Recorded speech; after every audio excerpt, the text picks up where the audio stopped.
This is Justin on Wednesday, November 9th, 2022, looking at SPX on the daily. I'm just kind of wondering if we've got, kind of a rising three here and then some bookends coming in, and maybe move somewhat lower. Today was actually a bearish gap and go that went sideways for quite a bit, but then did end up rolling. I'm going to turn the fibs back on here and then we'll look back at the 3-minute.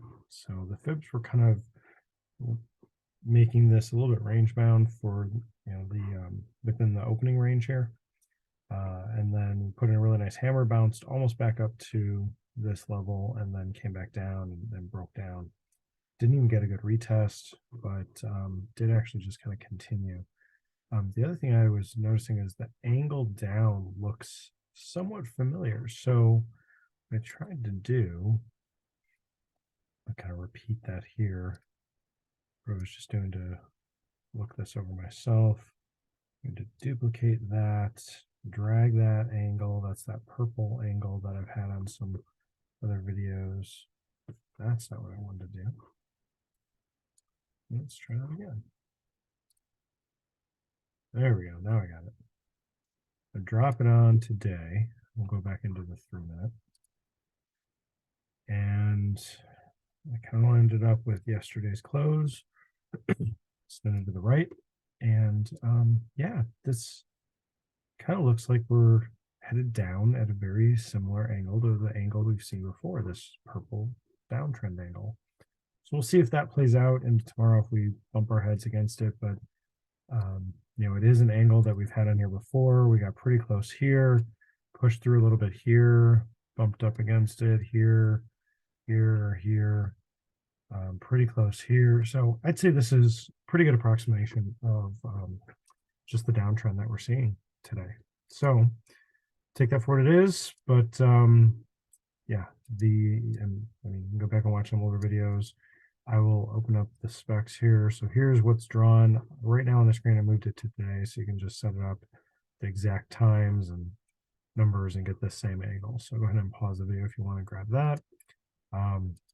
It's not really that necessary for what I'm going to kind of talk through here. We've just got what's interesting is one bear candle that closed above the 10 that then immediately triggered the next candle. Technically, you could have gotten in on this one, a bear candle, and then a move higher, ever so slightly higher. But really the only bear candle that went and triggered bullish with the 10 EMA strategy was this one right here. And it didn't really work. But there were plenty of opportunities with a bull candle closing below and then having candles soon after or immediately after triggering in. Then the move here kind of negated all of those. If you were you could just exit for probably a small loss here. Or if somehow you had your stop further up or up here, maybe you didn't get stopped out over here. It's entirely possible. But then it started over again and put in more candles that were getting that close, that move lower and close lower. This was a really good one here, except it just kind of got negated by that. But then this came in, and this was also the break of that candle and where this line was through here already. So this was a really good one where we just, once we got past this, then some volume came in and we made a larger candle there. I'm assuming volume came in. I don't have the volume on this chart. And then this was a really nice consolidation right here on the 10 with a bunch of candles, really just getting into a nice compression that broke down. And so you had another one here. And then we, pushed back up and it's like, oh, maybe we're going bullish. Nope, ran right back down. So number of opportunities for the 10 EMA going bearish. So we jump over to the put. This 37.50 put, we ended up being in the money very slightly, but enough that there was still about no more than $1 on this at the end of the day. I'm just going to hold the cursor here because it's easier than me drawing a straight line. But right at $1, look at all the times that it pulled back below that. And so you could have just done $100 risk, buy it at any point throughout the day and just flip it out. Flip it out at 2, at 3, at 4. that would have worked a number of times throughout the day, other than the very last candle of the day. Some of them didn't quite get there, maybe wouldn't have been filled. Like this candle below was one, this candle below was 105. So it's possible to have missed those trades. Um, but the opportunities that I did really like here were the ones where the RSI was low. So we'll just kind of match up. When was this at or below $1? All through here, we have a low RSI. And then really all through here, and the RSI was kind of all over the place, but there was that one that really lined up nicely here. And then this was low and the RSI was dipping. And then this one was getting there, but it had kind of curved up a little bit. And so that may have been just some strength coming in that pushed that up a little bit. So a number of different places throughout the day. This one was like the worst one because it's like you buy and it doesn't go and it's just chopping around. And these are the ones you're like, oh, I'm gonna get stopped out, even though it's absolute zero, so you don't really have a stop, but you're gonna want to put one in, and then it's just taking so long. This is one where I think I would have just exited. If it was just going sideways, I would have exited for a small gain and be like, all right, come back when it's actually doing something. And it would have just taken a while for it to do something. So I know that there's a big, I think it's CPI tomorrow. We'll see if we have a bigger move, or continuation move. Not actually a bigger move. I mean, this was a pretty decent move today. In terms of those kind of bookends, if you squint some, you can kind of see that even, selling from up here, like if we squint and look at this as one big bear candle, and then all of this is kind of the bookend on the other side. I mean, this is just that retest before we do something where we run lower. So it's easier to see rather than just looking at the daily candles sometimes.